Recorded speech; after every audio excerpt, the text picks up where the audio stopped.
kind of arrogant in a way to think that this isn't going to affect me. And I don't want it to affect me, and I thought I was mentally strong for it not to affect me. I didn't want to accept it. But yeah, it does. It does.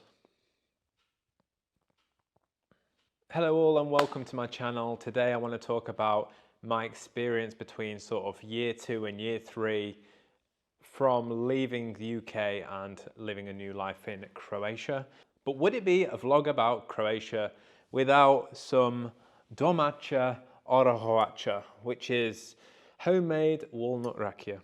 Now, I'm feeling a little bit under the weather today, so I think maybe a shot of this will help with that. So it's going to be quite a long conversation, so maybe pour yourself one, join me, and we can just have a little bit of a chat. So if you're new to my channel, you may not know who I am. My name's Dusan. I lived in the UK my whole life. 3 years ago, I made the decision on March 2021 to leave the UK and settle for a new life in Croatia.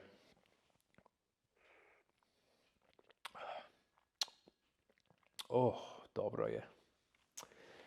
And this decision kind of came across because my parents are originally from Croatia. When the war happened, they kind of moved over to the UK. So when I came over all the time during holidays, etc., my fondness and my bond to this place grew stronger and stronger. And with the busy UK life, the hustle and bustle and the crowdedness and all that kind of thing, it got a bit too much for me, and I just wanted to live in peace and quiet. So I decided to come back here because I felt like I had a connection with the landscape, the mountains. I felt like just a pull, something was pulling me. So I felt like that kind of intuition is something I needed to play on and needed to kind of listen to. So I kind of just jumped on that intuition and jumped over here. Now, for a little bit of a recap of what kind of happened during, the first years of being here, I kind of, I found my now wife in Latvia. We got together, we both decided to move to Croatia, bought a house here in Zadarska Županija, and basically just sorted a lot of things out, the bureaucracy kind of type of things. We've still got bits and bobs to sort out, but the vast majority of it is sorted out, and that was very, very stressful, along with trying to get utilities to the house. That was extremely stressful too, as you will probably see in previous videos. Now, after I sorted all that out, which was kind of like the first year or two, year 2 to 3, which I'm kind of on now, is more about kind of being more settled. The first things was the very stressful but very exciting at the same time, sorting everything out. But now it's kind of like we've put our flag down and it's time to just kind of settle, see what real Croatia life is about and all that kind of stuff. So how am I feeling now that I've spent, a sufficient amount of time in this country to kind of come to some kind of perspective about what it's about and is it a good place to live and stuff like that. If you've watched some of my previous videos, you will have know kind of some of my perspective on things. For instance, for families, it's a great place to live because it's very, very safe. So we enjoy that. I enjoy peace and quiet massively. Village life for me is great. Having the city nearby is also fantastic for me. Having the sea, having the better weather, there's a few drawbacks like the wind, but it's not, depending on where you live, it might not be an issue. And, most of the lifestyle here, I do really enjoy. I enjoy like the cafe lifestyle, the more social lifestyle as it is, and the more slow life is here, I mean, in the UK, everything's fast, fast, fast, and I've kind of been brought up in that, and it's kind of hard to get that out of me, but sometimes it's good to slow down. Other times I kind of get frustrated sometimes when things are too slow, but you just got to remind yourself that you're in a new culture. You can't expect everyone to change around you. You've got to kind of in a way, change around them, respect the culture, X, Y, and Z. Mental health wise, I was struggling extremely with it in England, to the point where I literally thought I was going to die from the amount of anxiety and stress my body was going through.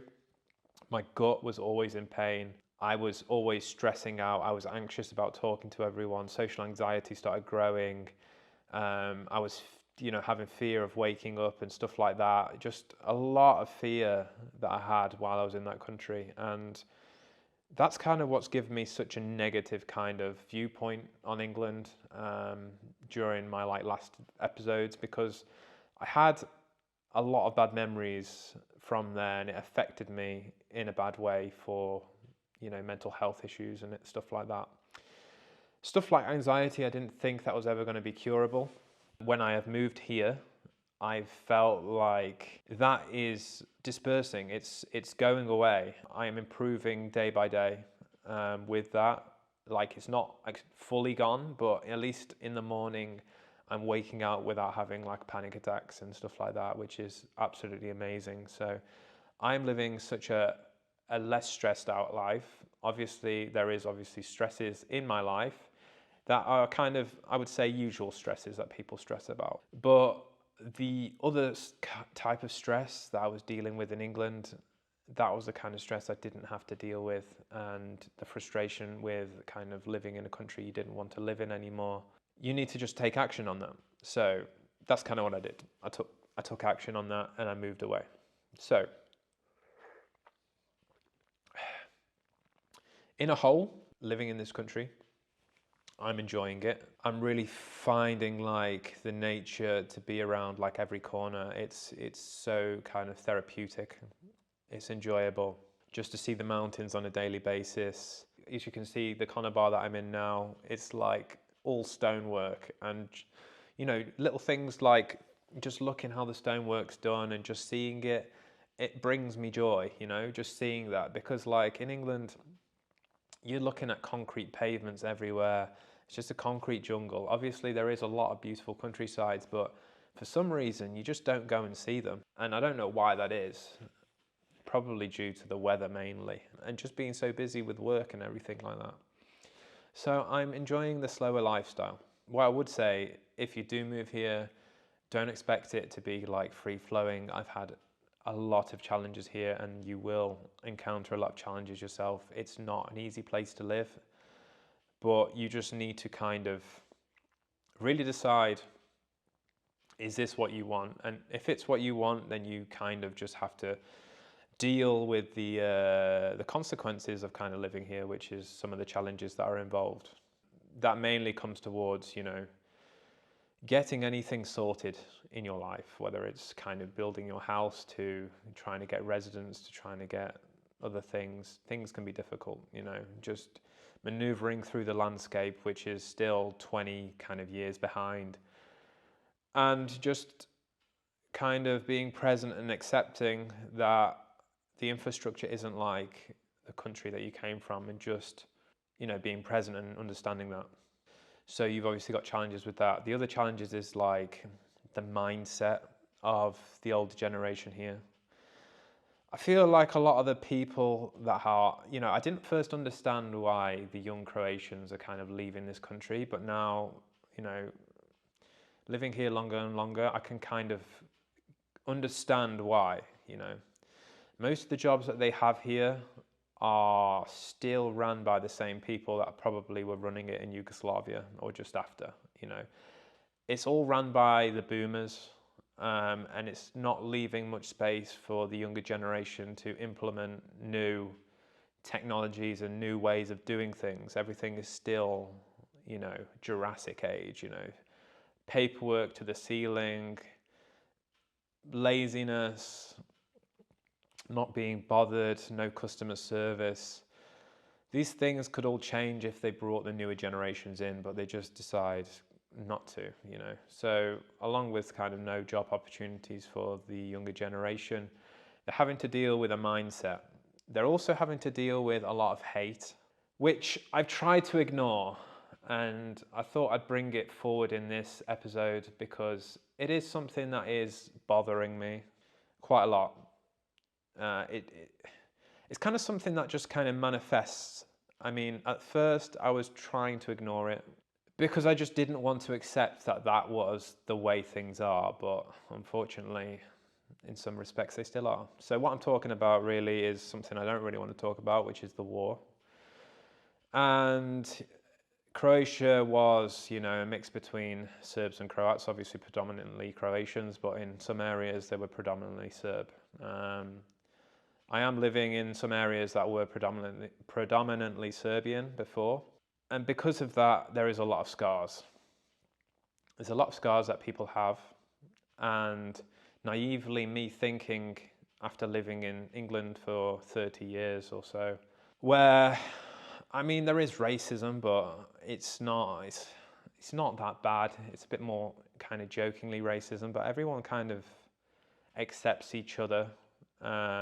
And I don't really think it's that bad, not bad at all, really. But obviously, I kind of experienced racism when I was in England, because at school, it was a very British school, and I was, one of the only people from ex-Yugoslavia there. So I had a weird name, and people were saying, "Oh, he's from Yugoslavia," and all these kind of things. So I did get, the mick taken out of me, along with my name, which kind of got translated to Susan, thanks to a teacher.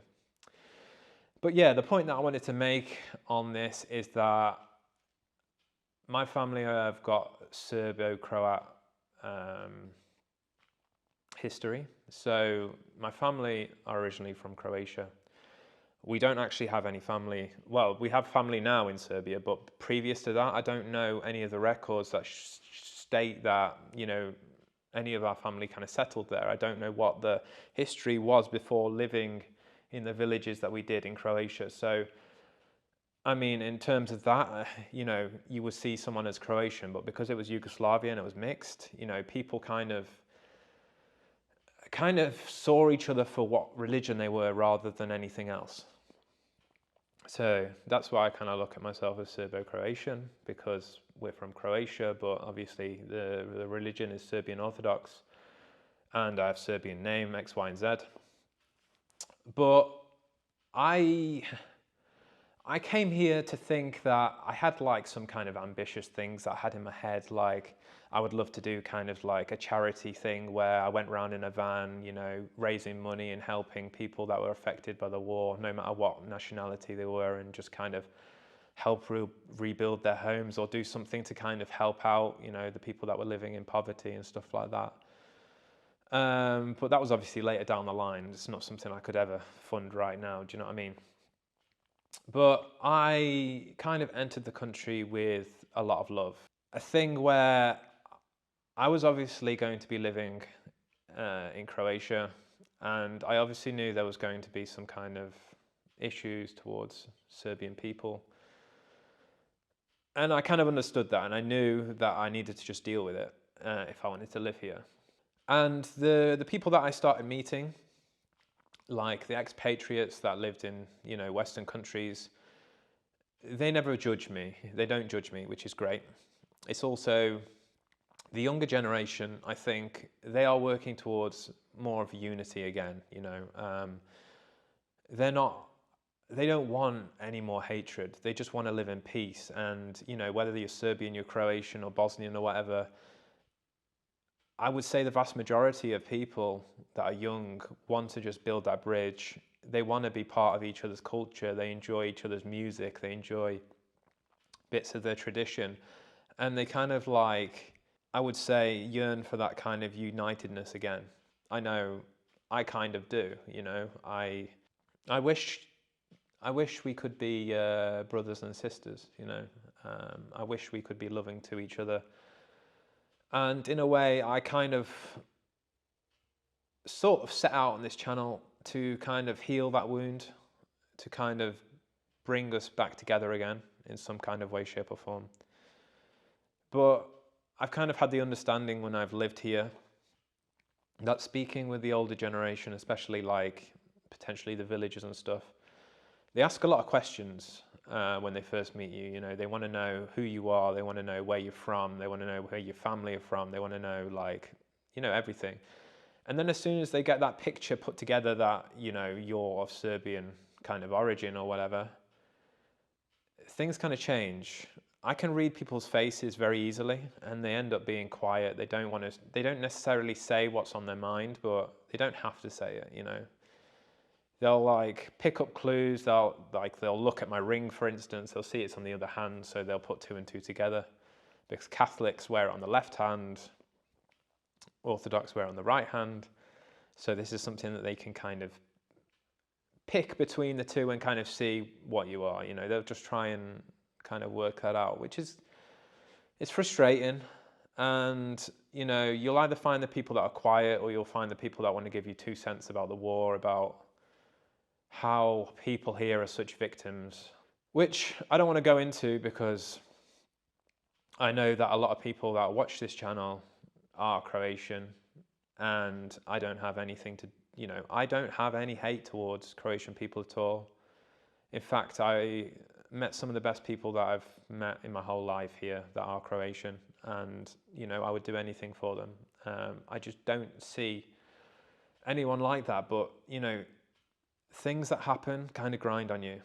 And one of the recent things was that I made like a TikTok video which got, I don't know, 25k views or something. And it was simply making a video in Benkovac, and I just attached some music which was like harmonica music to it. And instantly there was like, because of the music, I had like so many messages that were basically hatred towards Serbs on it. It was like so much nationalism, but toxic, and so much extremism, and so much horrible things that was saying like, oh, the best kind of Serb is the one kind of hanging from a tree. And it's like, I'm reading this and I'm like, I'm speechless really. And I'm there and I'm just, I'm replying to some of these comments, and I'm just like saying, well, why can't we just like heal from this, Why can't we just live in peace together? But, this is quite hard for me to talk about. But I just see that some people just really aren't willing to they're not willing to forgive. They're not willing to see another point. They're just willing to see an extremist point of view, which is a shame. And I just don't like constantly being reminded about it. Like the Croatian holidays here, I think I counted, I don't know, off the top of my head, there's around 5 to 7, which are kind of holidays about independence and kind of Croatian nationalism, which is fair enough. I understand that you want to celebrate your country. It's fine. I understand that point of view, and you should be proud of where you're from. You should be proud of all those things. But looking at it from the other point of view, it's difficult for me, because I understand that the underlying things about those things that have happened on those holidays are towards Serbs in general, reminding people to hate them, reminding people about what happened in the war. And these things, because it's being reminded to you on literally a monthly basis, it's hard for people to heal from that. It's really hard for people to heal from that. Everywhere I go also, I mean, as a Croatian person, you're just not going to notice these things, or like a foreigner, you're not going to notice these things when you're driving around. But I'll look at the graffiti and everywhere I go, and I'll understand that it's like based on the war. I'll understand that it's based on anti-Serb graffiti, which again, it doesn't make me feel good. Other things are like on these national holidays as well, such as, I don't know, Oluya, for instance. For some, it's a celebration. And for some people like me, it's a day of grief, I wasn't there during that time, but I understand that like 250,000 people that, had Croatia as a home, that integrated well with everyone else during Yugoslavia, that had no real want of being part of the war, had to like leave the country for a new home. And that was including a lot of my family. So for me, it's not a holiday for me, obviously. It's something to kind of grieve upon in a way. And I don't necessarily want to be reminded about it. But what doesn't help is like you go out the house and you see people in these maybe Ustasha uniforms or, you know, war uniforms, and it makes you feel really, really uncomfortable. Yeah, I'm kind of just personally talking about this because this is how I feel right now. I was kind of ignoring this, and I was feeling super positive about Croatia. These things grind on me, and throughout time, it's kind of like grinding on me more and more because I'm having no break from seeing it every day, which is it's a struggle for me. So sometimes I just have the thoughts of like, oh, I don't know if I can live here, you know. Like, don't get me wrong, like if it wasn't for those things, I would be, you know, loving it here. I would be loving it. I just don't want to be reminded about the hate all the time. Like, my body feels like it belongs here because of the landscape, because of the country itself. But my mind, when it comes to the people and some of the backwards thinking and some of the primitive behavior, as I'd call it, it's toxic and it brings negativity in my life and it makes me think negatively. And I don't want to think that way. You know, for the foreigner, they're never going to see that because they might be like English or American or whatever, or any other kind of country. You know, they'll come to Croatia and they won't think anything of it. You know, it won't be a problem. So if you're thinking that this may affect you in any way, it's absolutely not going to affect you. I was just solely in denial that this would affect me and this would be a problem because I did have warnings from my family, and obviously a lot of people don't return here because of these issues. But I was kind of arrogant in a way to think that this isn't going to affect me. And I don't want it to affect me, and I thought I was mentally strong for it not to affect me. I didn't want to accept it. But yeah, it does. It does.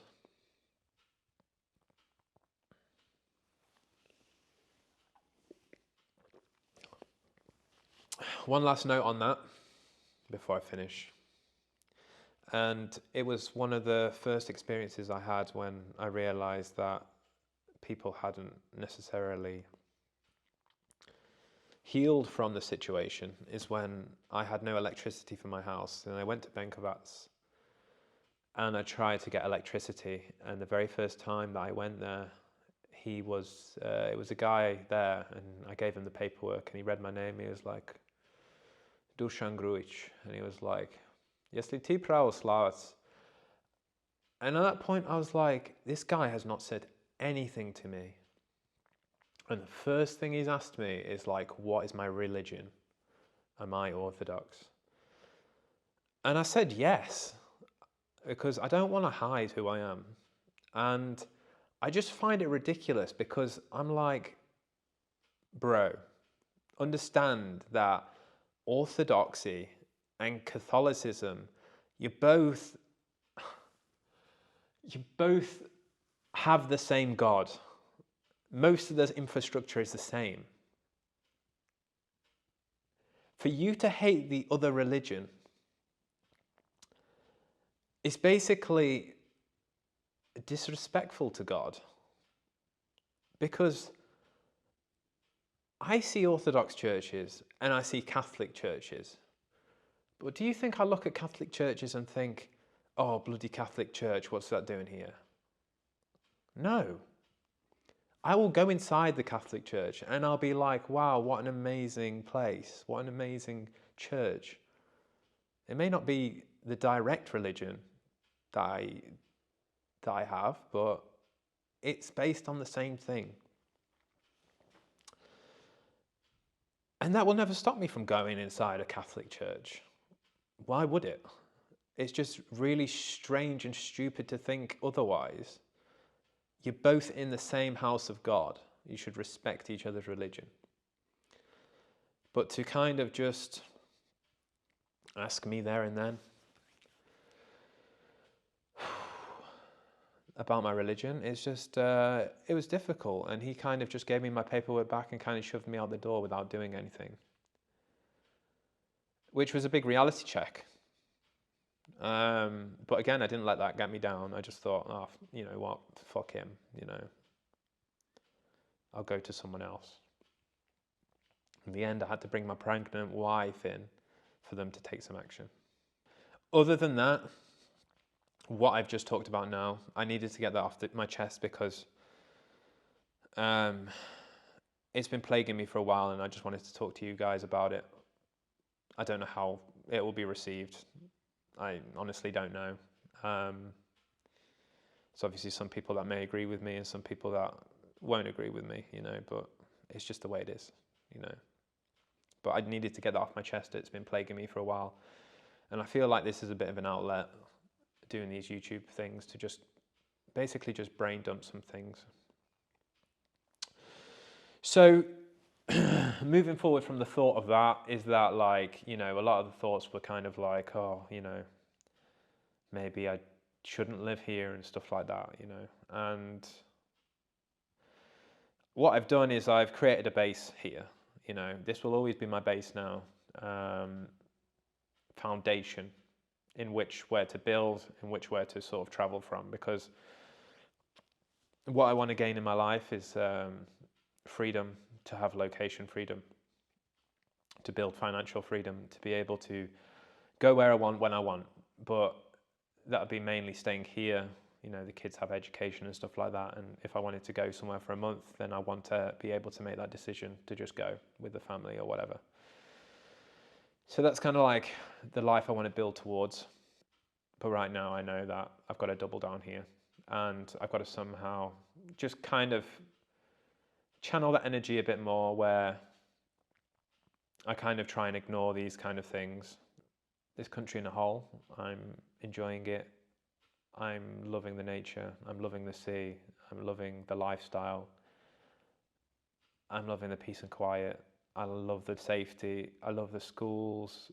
I feel there's a lot of opportunity here. You can definitely sort of buy a house for cheaper out here than you can in your country and live a better life, which is good. Things have got quite expensive here as well now. As the euro rolled in, things started getting more expensive. The minimum wage has also gone up from like 700 euros a month to like 1,000 euros a month. I can't exactly remember the exact amount per hour, but I just know that the monthly salaries have gone up. So I guess it's kind of a step in the right direction, but at the same time, a lot of businesses will now struggle to perhaps run because they have to pay that extra money like that when they don't necessarily have the work or something, so it might be difficult. On the negative side is obviously what I talked about, the mindsets. You know, not understanding, not wanting to accept that life has moved on, still living in the olden life, and yeah, not wanting to accept that things have changed, lifestyle's changed. You still kind of live in the past. In a way, I deal with the same issue, because one of the reasons why I'm here is because I'm kind of escaping the future in a way and wanting to live more in the past, which I don't know if that's something I need to reflect on myself, because in a way, when you stick to that kind of thought pattern, it doesn't leave a path for growth. You kind of like stagnate where you are. But just some of the things that are coming out these days with the future and everything is just, I find it hard to comprehend, and I find it hard to understand why it sometimes feels like a step backwards rather than forwards in some cases. It's just gone crazy. So for me now, I just kind of need a rest from that all and to kind of just view it from another angle. But right now here, I am not getting pumped full of propaganda. I'm not seeing that all the time, like all these kind of agendas that are being pushed on a daily basis. It's just not shown to me here, like, which is, you know, which is giving my mind some rest, because it just gets too much at some point. You're just like, well, just let everyone live how they're living, and just like, stop focusing too much on this thing or this thing or this thing. It's like one thing after another, whether it's toxic masculinity or whether it's feminism or whether it's this or whether it's that or whether it's... Give me a break. Come on. Give me a break and let's just try and relax and try and just be human. Right, I feel I'm going to leave this episode here. Subscribe if you haven't subscribed to my channel. Please like it if you found value in the channel, and please like it anyway because it helps my video get pushed out there. This was quite a heavy episode for me and I feel a little bit drained from talking about it, and I'll talk about more about Croatia in the future, but I just wanted to just vent out some of my issues onto here so you guys could listen. And thanks for listening. Thanks for listening. Thanks for watching. And until next time, take care.